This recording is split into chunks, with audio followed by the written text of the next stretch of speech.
சிம்பு போன்றவர்கள் இவர்களை ஆதரித்து பேசுவது அநீதியாக இருக்கிறது. கைது செய்யப்பட்டவர்கள் யாரும் மாணவர்கள் கிடையாது. எல்லாம் பஸ்ஸை கொளுத்தினவன், காவல் நிலையத்தை கொளுத்தினவன், போலீஸ்காரரை தாக்கினவன், பொது சொத்துக்கு நாசம் பண்ணதான் கைது பண்ணியிருக்கான். அவன் மேல சட்டப்படி நடவடிக்கை எடுக்க வேண்டும். யாரெல்லாம் தேசிய கொடியை அவமதித்தார்களோ, தனித்தமிழ்நாடு கோரிக்கை, பிரிவினை கோரிக்கை முன்வைத்தார்களோ அவர்கள் மீது இரும்பு கரம் கொண்டு நடவடிக்கை எடுத்து ஒடுக்க வேண்டும் என்ற கோரிக்கை முன்வைக்கிறேன். தமிழகத்திலே தொடர்ந்து காவல்துறைக்கு எதிராக, இந்திய அரசாங்கத்திற்கு எதிராக விஷம பிரச்சாரத்திலே பாப்புலர் ஃப்ரண்ட் ஆஃப் இந்தியா, தேசிய லீக், இன்னும் சொல்ல போனால் மக்கள் நல கூட்டணி உள்ளிட்ட அமைப்புகள் தொடர்ந்து பிரச்சாரம் செய்து வருகிறார்கள். காவல்துறைக்கு எதிராக போராட்டம் நடத்தி வருகிறார்கள். அவர்கள் போராட்டத்தை இந்த அரசாங்கம் தடை செய்ய வேண்டும்.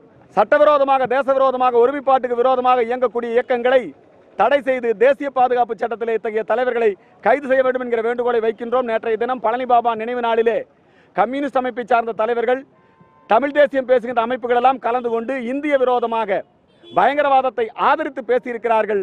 அந்த பேச்சு பேசியதற்காக அவர்கள் மீது நடவடிக்கை எடுக்க வேண்டும் என்கிற கோரிக்கைகளை முன்வைக்கின்றோம். மக்கள் நல கூட்டணியை சார்ந்த தலைவர்கள் தொடர்ந்து காவல்துறையை தாக்கியவர்கள், காவல்துறை 246 பேர் அடிபட்டிருக்காங்க. அவங்களுக்கு மனித உரிமை இல்லையா? காவல் நிலையம் எரிக்கப்பட்டிருக்கிறது, அவங்க குற்றம் செய்யலையா? காவல்துறையினரும் தமிழர்கள் தானே. 6 நாள் காவல்துறையோட ஒத்துழைப்பு இல்லாமல் இருந்திருந்தா அந்த ஜல்லிக்கட்டு போராட்டம் வெற்றி பெற்று இருக்குமா? ஆனால் மக்கள் நல கூட்டணியர்கள் இதிலே அரசியல் செய்ய வேண்டும் என்கிற உள்நோக்கத்தோடு அவர்கள் முழுக்க முழுக்க காவல்துறையினருக்கு எதிரான போராட்டங்களை இன்றைக்கு முன்னின்று நடத்துகிறார்கள். மே 17 போன்ற இயக்கம் தடை செய்யப்பட வேண்டிய இயக்கம், கேம்பஸ் ஃப்ரண்ட் ஆஃப் இந்தியா தடை செய்யப்பட வேண்டிய இயக்கம், பயங்கரவாதத்தை ஆதரிக்கக்கூடிய இயக்கங்கள், அந்த இயக்கங்கள் நடத்தக்கூடிய போராட்டங்களிலே பங்கெடுத்துக் கொண்டு இந்திய தேசிய ஒருமைப்பாட்டிற்கு விரோதமாக கம்யூனிஸ்ட் அமைப்பினுடைய தலைவர்களாம் பேசி வருகிறார்கள். ஆகவே மக்கள் நல கூட்டணிக்கு எங்களுடைய கண்டனத்தை தெரிவிக்கின்றோம். இத்தகைய தேசவிரோத இயக்கங்களை தடை செய்ய வேண்டும். இவர்களை தேசிய பாதுகாப்பு சட்டத்திலே கைது செய்ய வேண்டும். காவல்துறையினரும் மனிதர்கள் தான், அவர்களுக்கும் மனித உரிமை இருக்கிறது. அவர்களை தாக்கியவர்கள் மீது கடும் நடவடிக்கை எடுக்க வேண்டும். சிவகங்கை மாவட்டத்தில் இருக்கக்கூடிய இந்து மக்கள் கட்சி நிர்வாகிகளுக்கு தொடர் கொலை மிரட்டல்கள் வருகிறது. ஏற்கனவே திருப்பூரிலே பாஜக நிர்வாகி படுகொலை செய்யப்பட்டிருக்கிறார். விசாரணை நடந்து கொண்டிருக்கிறது. எனவே இந்து இயக்க நிர்வாகிகளுக்கு பாதுகாப்பு கொடுக்கப்பட வேண்டும். இன்றைய தினம் ஜனவரி 30 தியாகிகள் தினம். சுதந்திர போராட்ட தியாகிகள் பலர் தியாகிகளுக்குண்டான அந்த ஓய்வூதியம், அவர்களுக்குண்டான சலுகைகள் அனுபவிக்க முடியாத சூழலில் இருக்கிறார்கள். குறிப்பாக நேதாஜியினுடைய இராணுவ படையிலே இருந்தவர்களுக்கெல்லாம் தியாகிகளுக்கான பென்ஷன் வழங்கப்படாமல் இருக்கிறது.